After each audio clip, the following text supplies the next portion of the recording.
You ready back there? Yeah, sure. Call this.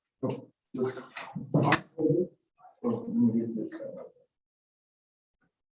October the 17th. We'll call the school board meeting to order. Madam Clerk, has the public been duly notified?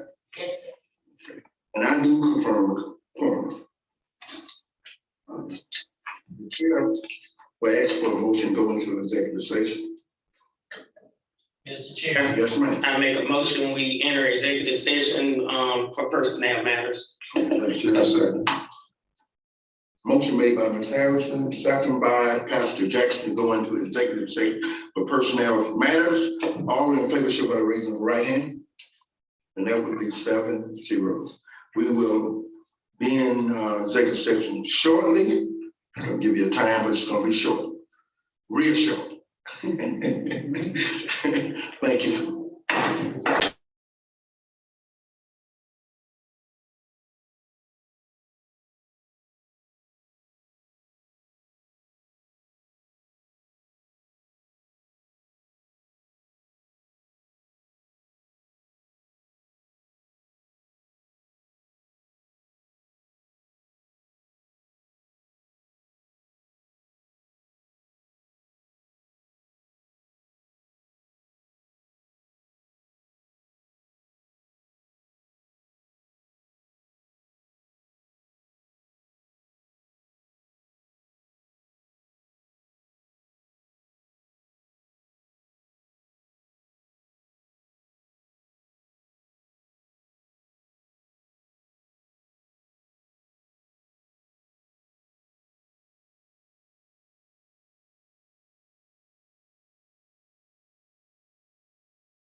Still after the motion to come out of executive session. No action was taken. Mr. Chair. I make a motion, we exit executive session, no actions taken. Second. Motion made by Ms. Harrison, second by Ms. Green, come out of executive session. Come out of executive session, no action taken. All in favor, show by the raising of the right hand. That would be 7-0. This time, I'd just like to welcome everyone to our October 17th record call board meeting. Good thing. I'm sorry, but I know Ms. Harrison made the motion to exit executive session. Who said that? Thank you. All right. And just wanted to welcome everyone, go back to our October 17th, 2023 regular call board meeting.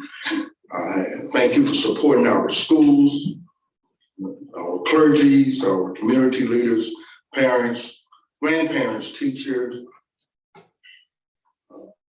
It's a lot of folks that comes in to this, as they say, to take a village to raise a child. So we do appreciate and welcome you to our October 17th board meeting. Can we get approval of the agenda? As is. Chair. Yes, ma'am. Mr. Chair, I make a motion, we approve the agenda as presented. Second. Motion made by Ms. Harrison, second by Ms. Green to approve the agenda as presented. All in favor, show by the raising of the right hand. That would be 7-0. At this time, we have public comment. Yes, sir, Mr. Chair. We have Ms. Veronica Thomas, and her topic is the Fairfield County Education Association. Okay. I skip some. Y'all please excuse me. And we're gonna, but we haven't did the pledge yet. Neither have we had a moment of silence. Please excuse me. Let's do that then. I pledge allegiance To the flag of the United States of America, and to the republic for which it stands, one nation, under God, indivisible, with liberty and justice for all. Please stand for a moment of silence. You may be seated. All right. Now we're gonna move forward. You said we have one public comment. Okay. And who is that? Ms. Veronica Thomas. One of our finalists. Yes. I can say that. She's one of our finalists. Thank you, Mr. Chairman, and Dr. Williams wishes to join me. Good evening to the Board of Trustees. We're so excited to be here. I'm Dr. Thomas, the FCEA President, along with the officers of the Fairfield County Education Association, wanted to take some time to introduce our local association to you. It is our hope to share a mission that focuses on our common goal that the students in Fairfield County and all who work with them to include educators and support staff are supported and have the resources necessary to provide the best education possible. The Fairfield County Education Association is the local extension of the South Carolina Education Association. The local FCEA was originally established in Fairfield County in 1990. The association was last active in 2011, but we are here to reboot it and to return to our mission.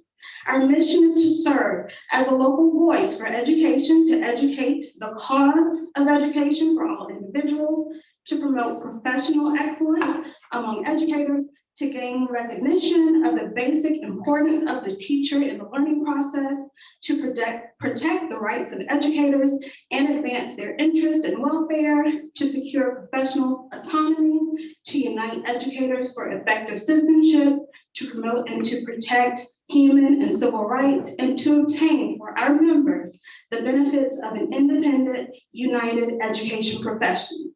So standing with me today is our Vice President, Dr. Wiggins, for the FCEDA. Have any words you'd like to say? All right. And our Secretary is Ms. Shanti Waters, and our Treasurer is Ms. Tiara Waters. If you have any additional questions or comments, or wish to partner with any upcoming projects, feel free to contact me or any of our officers. Thank you. Thank you. Thank you. Appreciate it.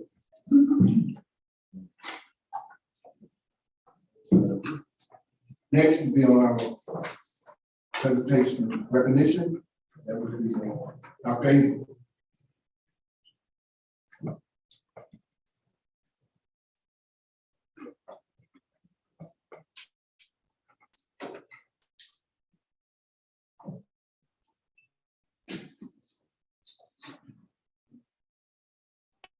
Good evening. Good evening. The purpose of this presentation is to provide you with a brief overview of the high school summative assessment results, specifically SAT, advanced placement exams, and share with you the 2023 report card ratings for all schools. While many of our students at Fairfield Central High School have elected to take dual enrollment courses, many of our high school students have elected to take advanced placement courses. Students who take the AP exam and earn a 3 or higher on the AP exam will be deemed as qualified. If a student earns a 3 or 4 or a 5, then that means basically that the college course will likely be, the college of their choosing will likely accept the AP course as a college credit. Last year, we had 46 students to take an AP exam. We had 2 students to earn a 3 or higher in US history. English language and composition, we had 2 students to score a 3 or above. Calculus AB and BC, we had 10 students to score a 3 or above. Calculus BC, AB sub-score, we had 4 students to achieve a score of 3 or above. And we also had 1 student who elected to take the AP drawing AP exam and earned a score of 3. And if you remember past presentations, this is the first time we've actually had a student who have elected to take a drawing AP exam, and he scored a 3. We had 4 students overall achieve a score of 5. And as I stated earlier, 5 is the highest score that a student can earn on an advanced placement exam. Now, our graduating seniors had the opportunity to take the SAT, and we had 78 students who tested. Our average evidence-based reading and writing score was 455, which was a slight decrease from the previous year of the average score of 453 in reading and writing. In math, the average math score for the class of 2023 was 439, and the composite average score was 894. Now, our graduation rate for the class of 2023 was 82%, which we are still quite very proud of. We did have a slight decrease from the previous year of 83%, but we are still quite proud of our Griffin graduates with the 82% graduation rate. Now, I'm sure quite many of you heard on last week that the South Carolina State report cards were released. The South Carolina School report cards are a summary of the summative assessments that gives the public, you yourself, along with parents and stakeholders, a picture of the academic performance of all public schools in South Carolina. Now, the state school report cards are based on several components or elements. For element middle school is based on academic achievement, which is based upon the SC Ready assessments that students take in ELA and math. It also measures student growth. It measures the progress of our students who are multi-level, multilingual learners toward their proficiency in English. And lastly, there is also an indicator that measures school quality or student success. This is measured by a teacher-student school climate survey, and it's also measured with the administration of the SC Pass test that is administered to all students in grades 4 and 6. Now, the high school also has some specific components as it relates to their overall rating for the school report card. High schools, of course, has the academic achievement component that measures the students' performance on their English and math EOC examinations in Algebra 1 and English 2. However, the difference between elementary and high school is that while elementary and middle school have a component for student growth, the high school accountability report card or overall rating does not have an indicator for student growth. The second component for the high school report card is the graduation rate, our 4-year graduation rate.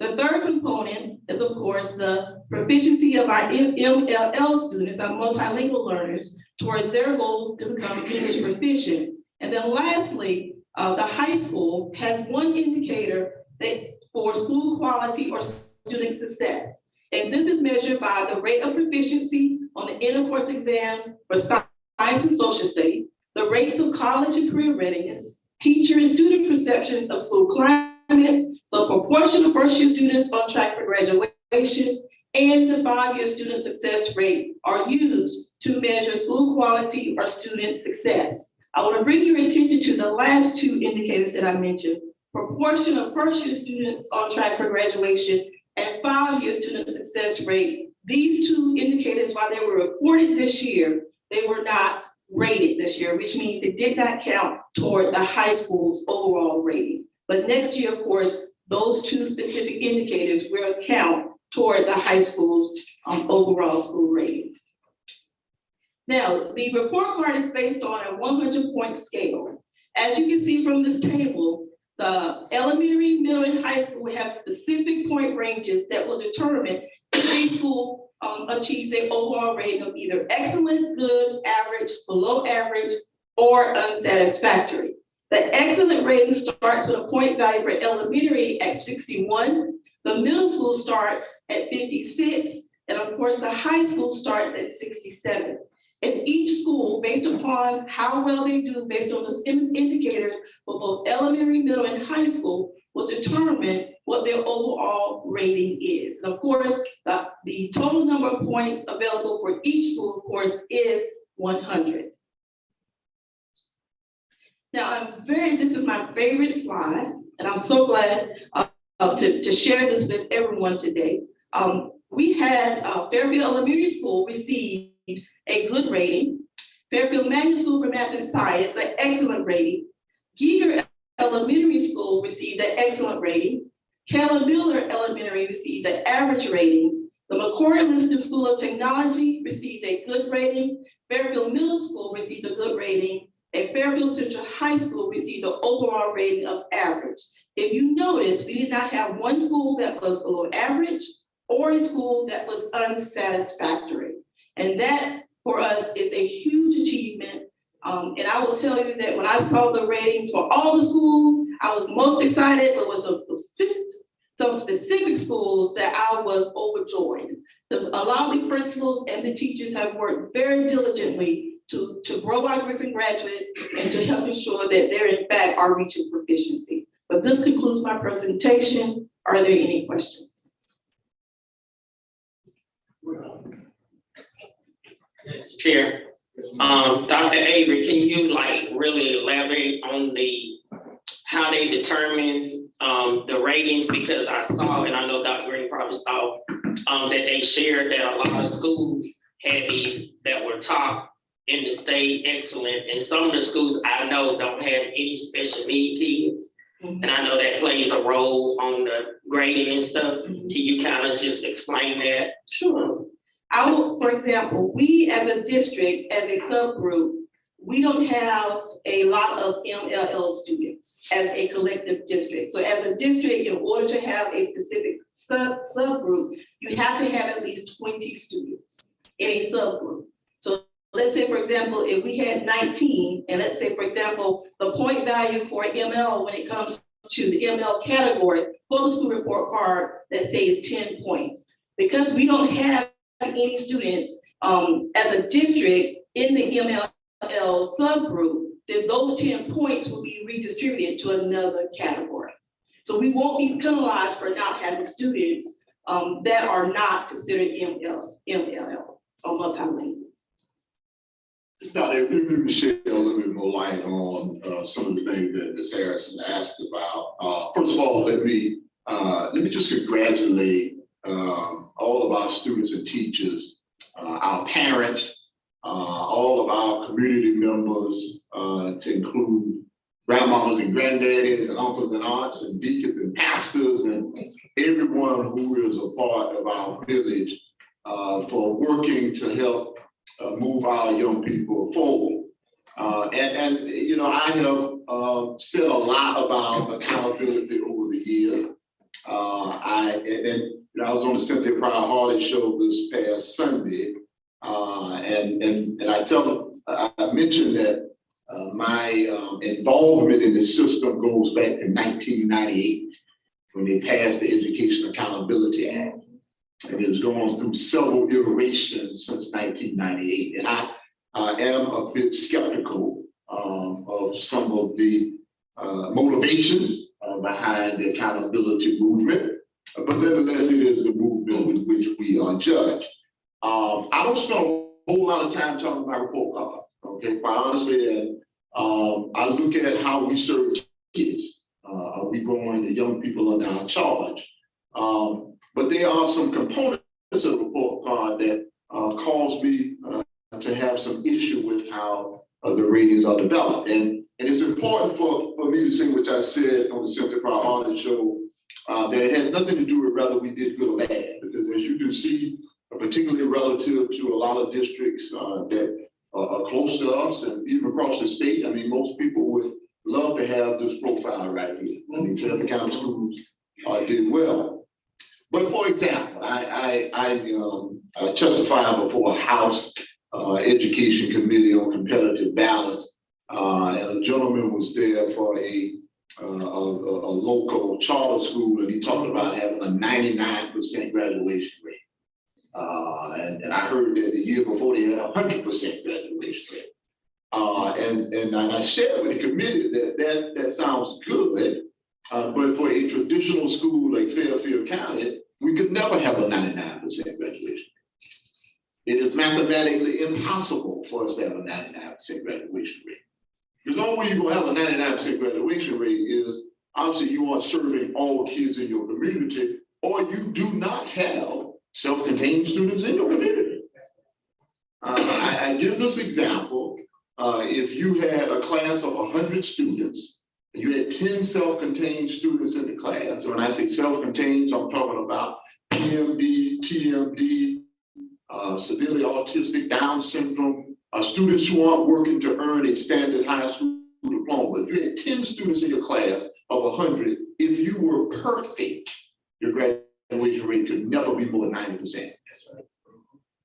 If you were perfect, your graduation rate could never be more than 90%.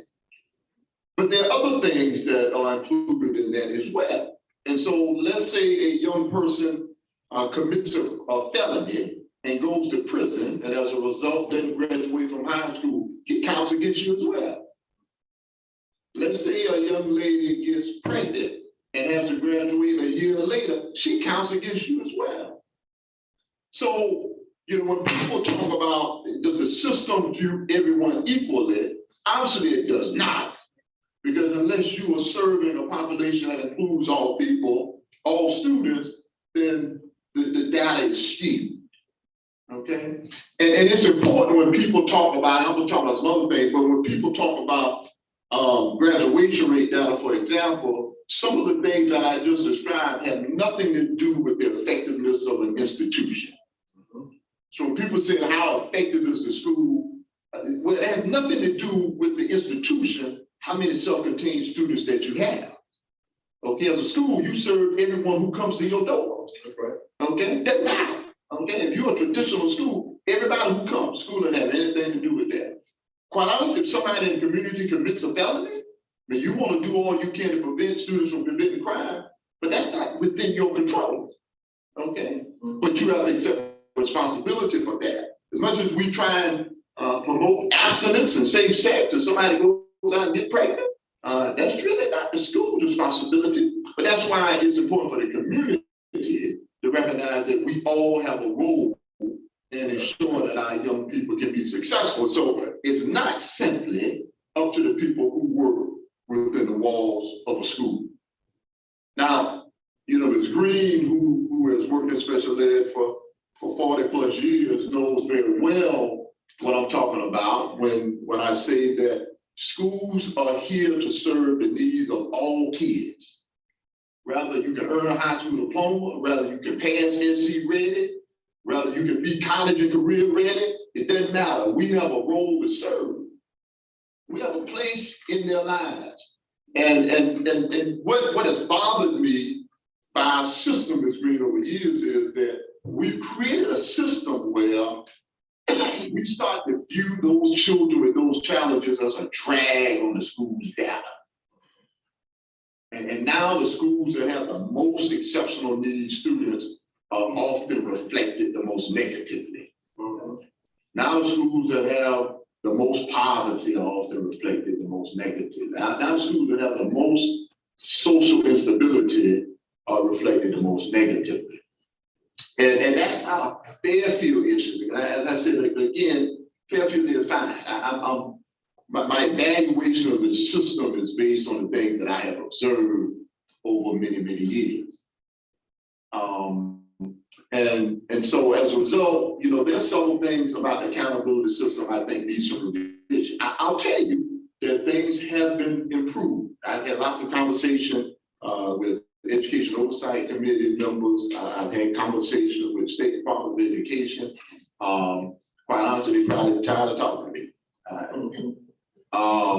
over the years. But I am pleased to say that I think we are moving in the right direction because, you know, initially I would describe the accountability system as a system that measures populations more than it measures the effectiveness of institutions. Okay, and I want you to think about that. Now, do we develop a system that measures populations, or do we develop systems that measure the effectiveness of institutions? Okay, and I think that's what a system really should do. It doesn't matter how much poverty, or it doesn't matter, or it shouldn't matter how many social needs students you have. These things really should matter. It's really evaluating your effectiveness as a system. And I think we are moving in that direction, even though we are there. What I am pleased with, particularly in our elementary and middle schools this year, is that they did a tremendous job growing kids. And if you want to know how I measure how effective a system is, how effective a teacher is how you grew your students. If I sent you a kid who was on level 5 when they got to you, and they're on level 5 when they left, then that's good for the report card, but you didn't necessarily do a whole lot to grow my kid. I sent you a kid already on level 5. But now I sent you a kid who was on level 1, and you grew to level 3 by the time they left. Then you did something, okay? And when I was a principal, Mr. Seals, I used to always, and you know, in high school, we have what you call homogeneous grouping, all right? And so you got the honors kids together, the AP kids, and general kids, and so it might surprise you, but all the teachers will always want all the honor level kids. When they say, well, what kids? I mean, I want the honors classes, I want the AP classes. And the reason I wanted those classes is because those are the most prepared kids. Those generally have the most supportive parents. Those kids are most engaged in school. And those kids tend to have the best test results. But I used to tell my teachers, I need my best teachers teaching the most challenging kids. And when I was a principal, we didn't put, for example, first time ninth graders would repeat ninth graders. And so if you were a first time ninth grader, you were in a class with only first time ninth grader. If you were a repeater, then you were in class with other repeaters. And when I would ask people to sign up to do the repeater classes, I wouldn't be a bunch of hands going up. You know, I was getting excited about that, Reverend Jackson. But I told them, let me tell you what, I need the best people in the building with those people. I mean, the AP and honors kids, man, y'all gotta do some good work, but you ain't gotta work that hard with that crowd. But the kids who we don't have those kinds of struggles, we need folks who will really work hard. And when test results, for example, will come back, I might have a 50% pass rate in a repeater class and a 100% pass rate in an honors class. And I go to the meeting and all I'll be doing is talking about that 50% pass rate in a repeater class. And man, I tell you what, man, those teachers did one heck of a job this year to get the 50% pass rate in this repeater algebra 1 class. Because quite honestly, those honors kids, I'm already counting on them to do that. I'm counting on them. Where the real work's gonna come is the kids who, you know, have the most struggles. And I knew who was in the repeater class. You know what I'm saying? I mean, I knew I had some kids who might have some disabilities in this grade. I knew I had some kids who had some attendance issues. I knew I might have had some kids who had some legal issues. I mean, I had kids with multiple issues, but who can work through all those issues and best get them where they need to be. I mean, that's the exceptional educator. And I'm here to tell you, we have some issues in Fairfield County that we have to resolve as a community. I mean, we have lots of kids who are living in circumstances that are very difficult to overcome. But I am proud to say that the people who have invested in this community are committed to working through those kinds of challenges.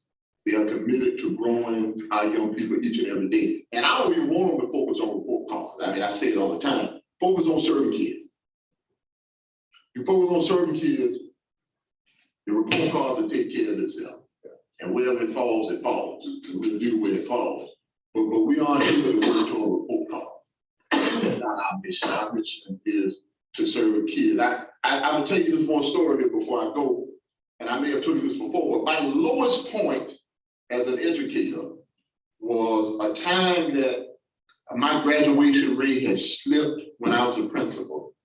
And the first thing I thought about, Ms. Green, was if I didn't have all these self-contained kids in my building, my graduation rate would be so much higher. I know what I'm going to just say because it was truly the lowest point in my whole educational journey. Because I was more concerned with the data than I was with the children I served.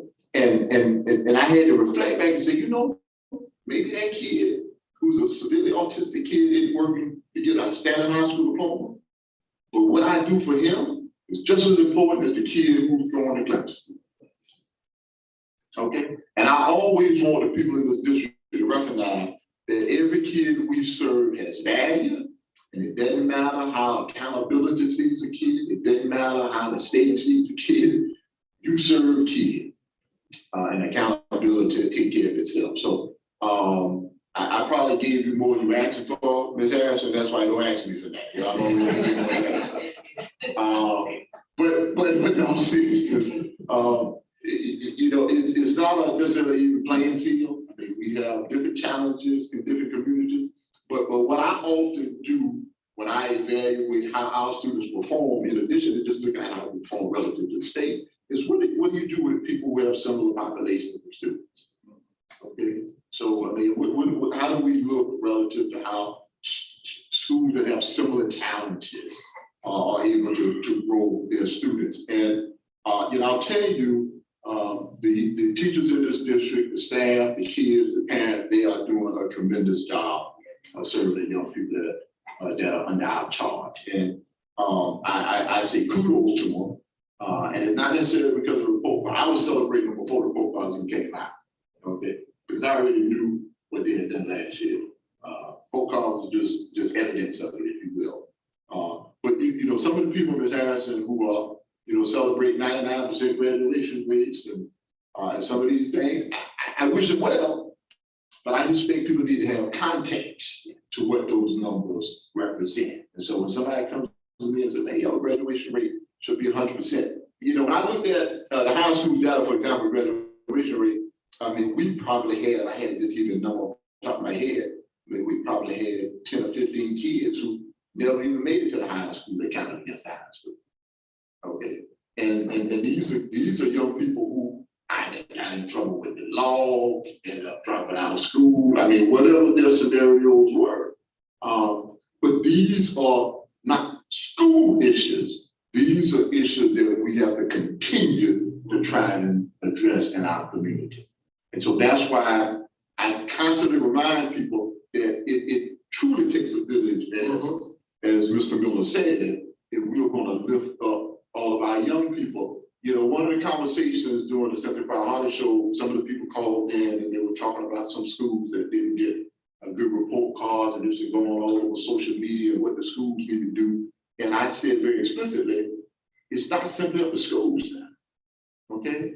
And so the results that we see here, which are good, will not be achieved if it's only schools who are involved in that process, okay?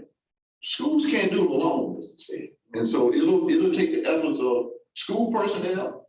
It's going to take the efforts of parents. It's going to take the efforts of students. It's going to take the efforts of it's going to take a lot of people for us to see this and continue to get better. And I'm optimistic that we'll continue. Now, I want the board to understand that there's no such thing as being in a state of perpetual improvement. When people say, well, every year you should get better than you were the year before. There will be ebbs and flows in that. That's just natural. There's no every year you gotta get better perpetually. That's not logical. Okay. And so you deal with different groups of kids. Sometimes you get kids a little bit more focused than the next class. Sometimes as a teacher, Ms. Green, you deal with a group of kids who really on top of it. The next group of kids is as lazy as they can make it. Okay, and you got a lot of fire. That's just natural. And the same thing with your biological children, Brother Jackson. Some of them go, hey, man, I ain't got to tell you a whole lot. Some of them you got to put me in the headlock to do something. Okay, that's just the reality. And so, we always want to evaluate trends in our data. But as I get ready to depart, the next person comes on board, they won't talk as much as I'm talking about. But we recognize there'll be ebbs and flows in that. We want to look at the trend and we'll look at all ways rather than maximize the potential of young people in our job. Okay. Y'all are asking that. Dr. Green, I really, and Dr. Avery, thank y'all. And Dr. Green, you didn't talk too much because I appreciate you being passionate about these report cards and testing, and you don't mind challenging them. And I got plenty of calls like, please get on the radio, Dr. Green on the radio. So I feel the same way. I never really put too much emphasis on report cards or anything, even when my girls was in school, because I know the different challenges and stuff. But one thing about you, you don't mind challenging them. And that's one thing I'm gonna miss about you. You don't mind going down there and putting Fairfield on the map. And people talking about us that Dr. Green got that challenging us, so I appreciate that. So you really explained a lot. Well, I would say one thing about report cards. I get some parents, the people on social media, and not on wood, they weren't talking about Fairfield. Fairfield had, the report card, but some other districts, and they were saying, well, I mean, I thought the school was doing good, but then the report card came out. Now I'm not so sure. And I'm like, folks, if you thought the school was doing good, the school was still doing good. I mean, report cards represent aggregate data, okay? That has nothing to do with how your particular child is doing. And I always give people this example, and I gave it on the radio. If you had a class of 10 people, and you had 7 kids to make a 90 on an inter-course assessment, Ms. Thomas, and then you had 3 kids to make a 50 on an inter-course assessment, that's a 78 average. Now, some people would say that's not that impressive. Well, it depends on how you look at it, okay? 70% of your kids to make a 90 or better on the inter-course assessment is pretty impressive. And context matter, because what you may not know is the 3 kids who made a 50, Maybe one of them was an exceptional needs student who was trying to go from certificate to diploma track. And it was really a little bit beyond their capacity. Maybe one of them was someone who had missed 45 days of school because of some challenges with being homeless. Okay, I mean, maybe one of them was someone who was pregnant. They were more focused on trying to take care of a child than they were on learning algebra.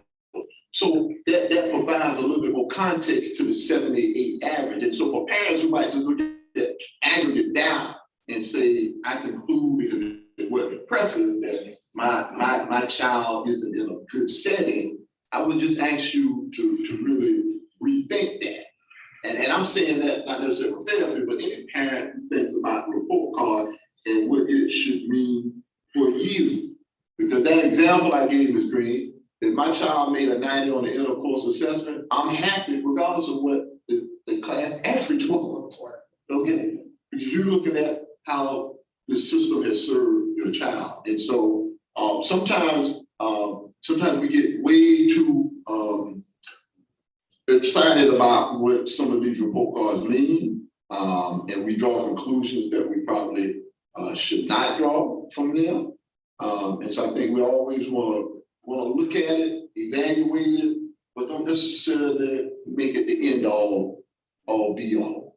And I think people are maybe surprised that I'm saying that because we did well. But if you really are speaking from a position of just what is truly in your heart, then it doesn't matter whether you did well or didn't do well. It's based on the principle.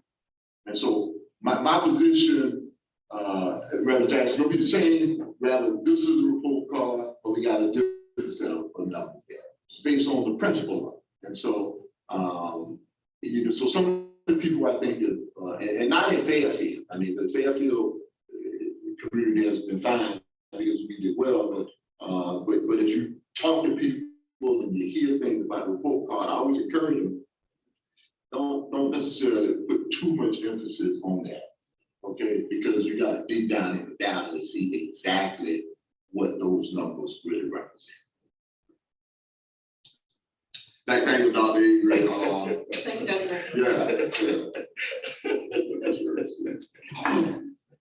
I apologize, Dr. Avery. I try my best. I do. I try my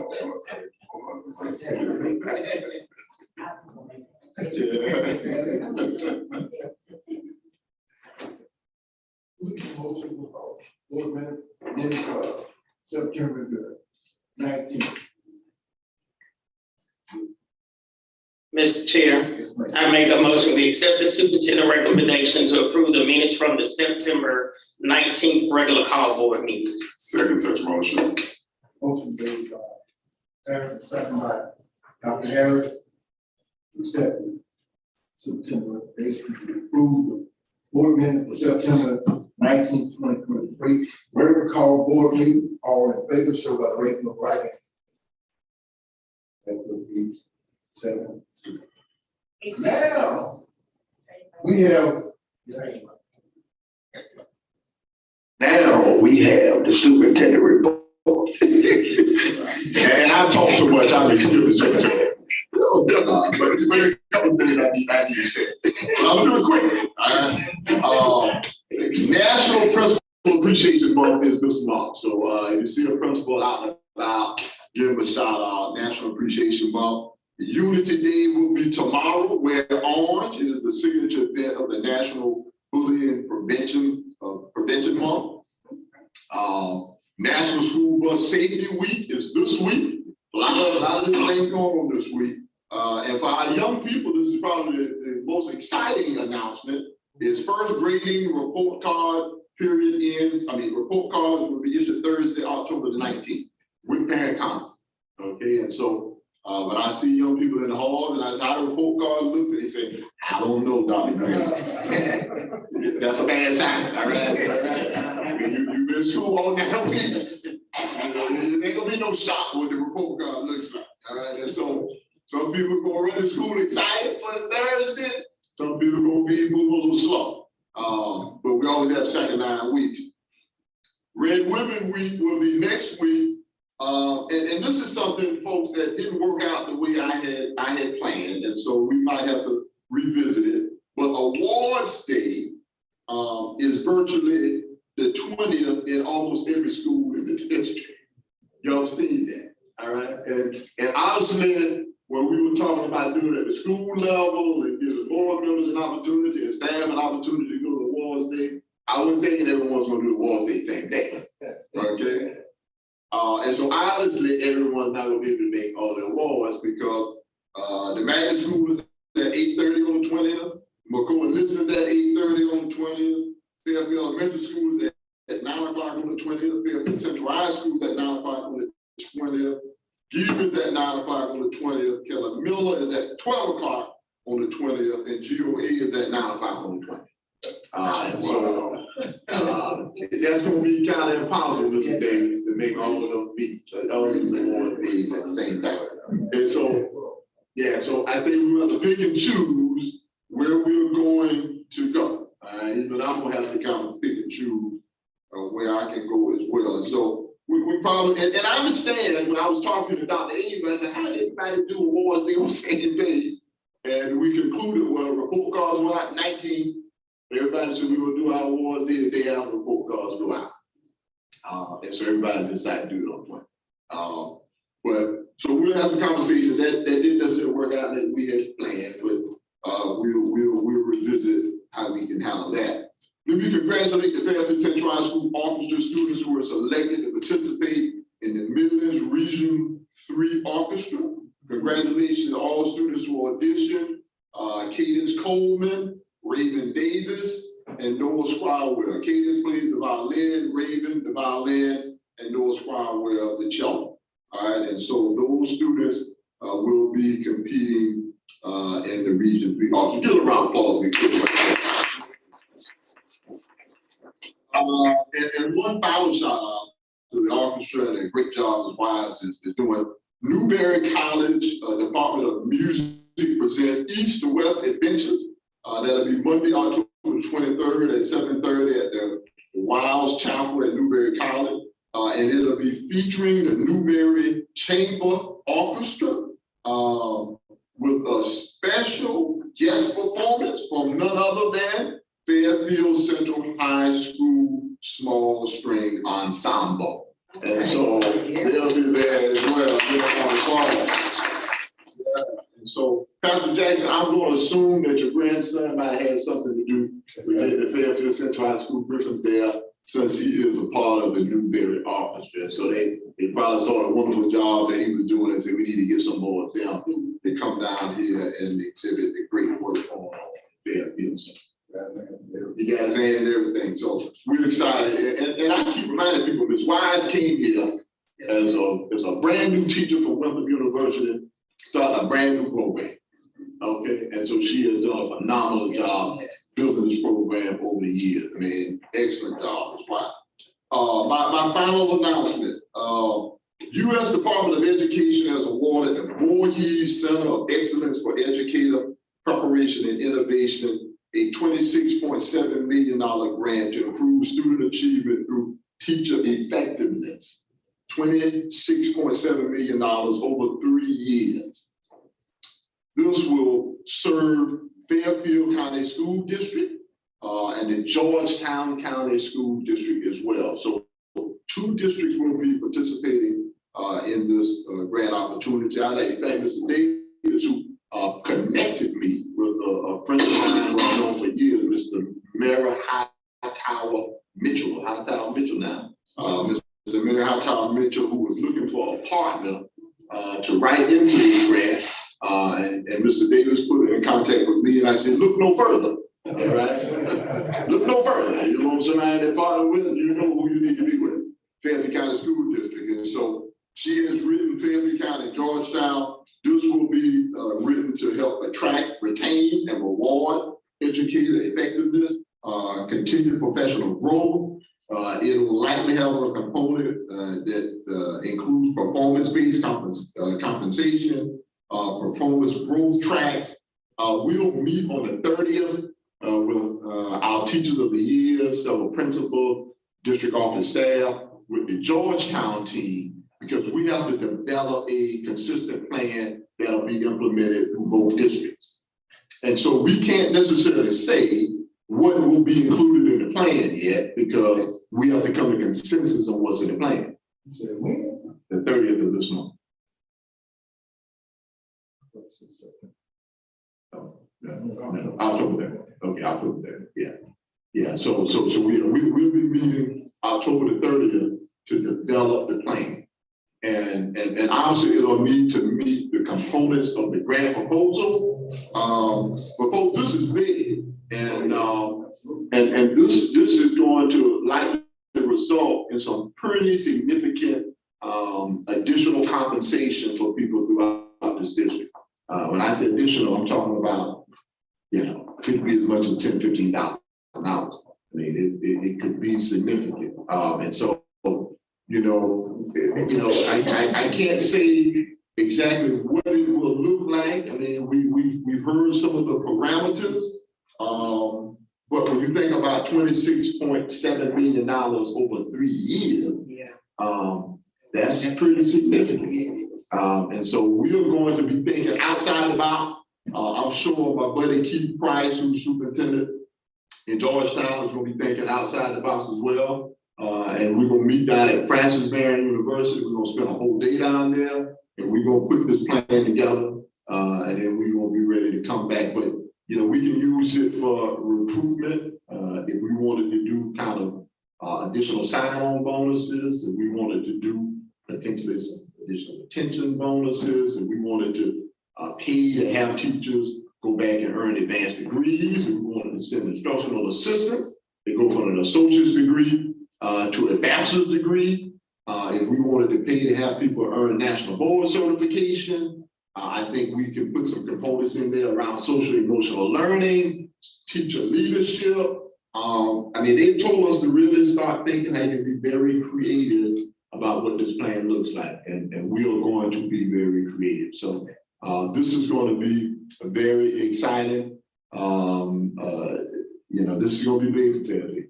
It's going to be big. So any questions you all have about this grant proposal?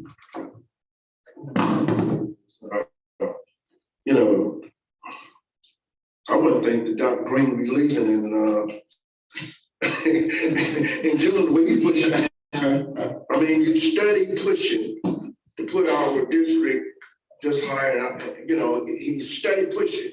Ain't no putting it in neutral and say, well, I'm just gonna cruise my way on it. He's study pushing. And that's what I admire about him. He was meant for Fairfield County now. I don't care what you say. I know you got to move on. Yeah, Mr. Bill, I appreciate those comments. I wish I had a neutral. I don't have a neutral. I think that's my problem right there. I don't have an overdrive. Maybe I'll get a neutral one day, but I appreciate that. But no question, but we're very excited about it. And when we get the plan done, Dr. Avery is kind of leading that effort for me. She's pulling all the members of the team together, and we'll go down there. It's going to be a jam up plan. And Ms. Thomas, teacher's going to be very excited about it. And I told them, I'm not necessarily worried about whether teachers can earn all the incentive money that we put in the plan, because we're already growing kids anyway. We just going to get money for it. We already do it. We get money for doing what we already do. I mean, so that just works out like a job. Thank you, Doug. All right. All right, curriculum and instruction. Dr. Avery again.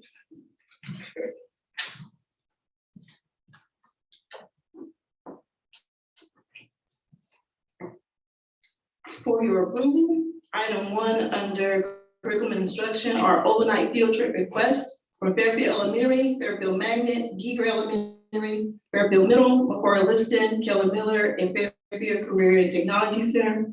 And these overnight trips take place in Charleston, Myrtle Beach, Orlando, and Atlanta, Georgia. All right, can we get a motion? Mr. Chair, Yes, ma'am. I make a motion, we accept the superintendent recommendation to approve the overnight field trip request as submitted. Second such motion. Motion made by Ms. Harris, second by, excuse me. Motion made by Ms. Harris, second by Dr. Harris. You know, I got them Harrisons a little tied up that time, Doc. You know, so anyway, in favor of accepting superintendent recommendation, overnight trip request as submitted. All in favor show by the raising of the right hand. That would be 7-0. Thank you. All right, go to the next one. Second item is the approval of the 2023-2024 instructional materials, textbooks for district selection. These are the recommendations for adoption. And these are textbook materials for the Fairfield Career and Technology Center. And they are listed in Board Docs. So there are several recommendations listed for your review and approval. All right. Can we get a motion? So Chair, I make the motion that we accept superintendent's recommendations for instructional materials for district selection recommended for the 2023-2024 school year. Yes, sir. Motion made by Ms. Green, second by Pastor Jack to accept the superintendent recommendation to approve the instructional material textbook district selection recommendation to adopt by the 23-24 school year. All in favor show by the raising of the right hand. That would be 7-0. Thank you, Dr. Avery. Appreciate you. Finance and operation.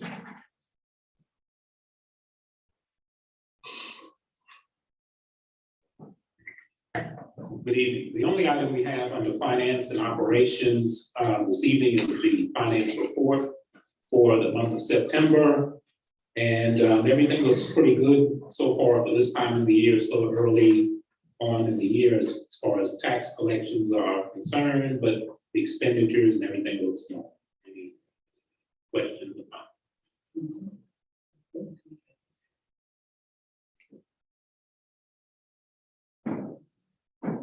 Any questions? Okay. Thank you. Appreciate you. All right. Human resource.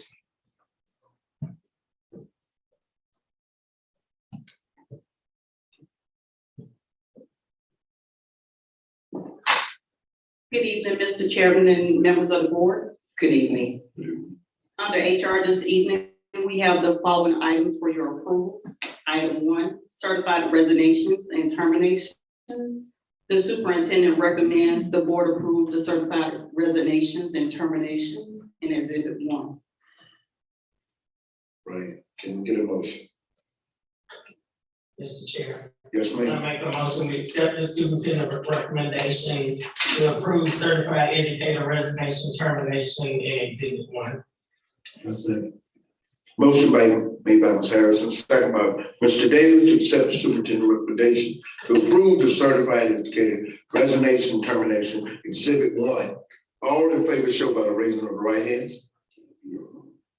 That would be 7-0. Yes, ma'am. Second item, certified recommendations. The superintendent recommends the board approve professional certified administrators for the 23-24 academic year in Exhibit 2. Can I get a motion, please? So Chair, I make a recommendation, no, excuse me, I make a motion that we accept the superintendent's recommendations on the approval of the professional certified administrator for the 2023-24 academic school year as presented in Exhibit 2. Second motion. Motion made by Ms. Green, second by Pastor Jackman, accept superintendent recommendation to approve the professional certified administrator for the 23-24 academic year. All in favor, show by the hand raising the right hand. That would be 7-0. Thank you. Thank you. You just hanging on in there, Ms. Robinson. Natural fit. just want to say on this board, our board report, just wanted to kind of talk a little bit, inform everybody about our superintendent search. We have a community meeting, which will be October the 24th. And I think that's meeting with the district office and staff. We have it right here at the district office between 2:30 and 3:30, you know. So I guess it's the ones that's off, they can come on. And then that same day, October 24th, we will have a community meeting with our school board and teachers, principals, stakeholders, community leaders, students also. And we want to see everyone come out, and you can have a chance to just, we're going to listen. The board's going to listen to what you have to say about what you're looking for in our next superintendent. And so those will be the 2 days. Mrs. LeGrand from the South Carolina School Board Association, she will be the narrator, and she will be here to conduct the meeting with. I imagine she would have some others that would be helping her. So we all looking for everyone to be here on October the 24th. Okay. We also have that, I just received this, we're going to have the Ridgeway Christmas parade on December the 1st between 5 and 7:30. So let's all participate, because I know you don't participate in Ridgeway, you might have some problems with Harris.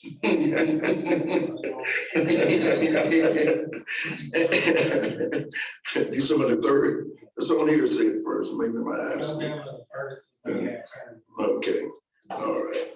And on November 26th at 5 p.m., we will have the Winsboro Christmas parade. So that's 2 parades that we want to, everyone, if you can make it, that'd be great, you know.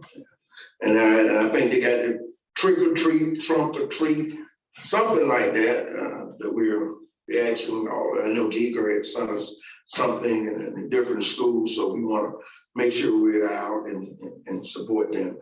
I have to say, I keep looking to my left over every time I come past there. I look over at the teacher village. I mean, I'm just getting more excited every day, you know, because that's going to grow Winsboro, and we're going to have some teachers that's right here. So it's a great thing, and we're going to keep in touch with our foundation board. Anybody else have any? Mr. Chair, Yes, I got ma'am. several. So the Feed Fairfield, of course, we are on this year, December the 10th, at the middle school from 11 to 2. We will be giving out free meals again this year, so all is invited. Help out, give the meals out, donations or whatever you want to give. We would truly appreciate it. And also my gala is set for February 24th. Same at the Armory, National Guard Armory in Winsboro. I had a company reach out to me because of a longtime friend I knew, and they like to give back to people that's helping their community, and I was one of the people that they're gonna give to. So I truly appreciate that, because the more money I raise, the more money I give. And I don't know, a couple of months ago, my cousin, knowing that if she had asked me, I would say no, entered me in the Hometown Hero. And so what I did with my $100 gift card from Hardee's, I paid Giger breakfast that morning. And I forgot all about how good Hardee's breakfast was. So I'm starting eating with them. And also Jackie Wallace sent me from the School Board Association. They actually did an interview with me some months ago, but I didn't know it had already been put out there on the blog. So she sent it to me, so I'm on their website. And I appreciate that. Wonderful. Mr. When did you give again? February 24th. I sent flyer, I think they got it on the website, it's the 24th. Same time, 7:00. Semi-formal. That's great. Yes, I want to lead off with, Dr. Green's comment in regards to the school's report card. It's tragic that we're penalized for having special children. And that's included in the gathering of the information to satisfy a requirement. But with that being said, I also want to recognize the 4 schools that went up. I realize that it takes the community, the parents, the teachers. I have to give a special shout out for our teachers because I know as for a fact how hard it is and how data drives so much, but the teachers have to execute or put the gas in the car in order for the car to run. And I just want to give the teachers as well as the school, the parents and the community a big shout out for those 4 advancements in our placement from from good to excellent or from average to good, whatever we did, we got 4 schools out of 7 to increase, and that's really good. I just want to say thank you. Thank you. Anybody else? Any comments?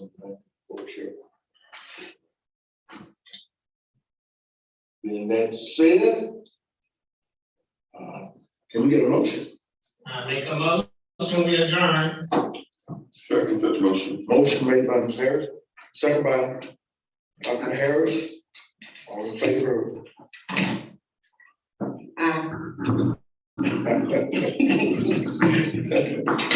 Seven of, thank you.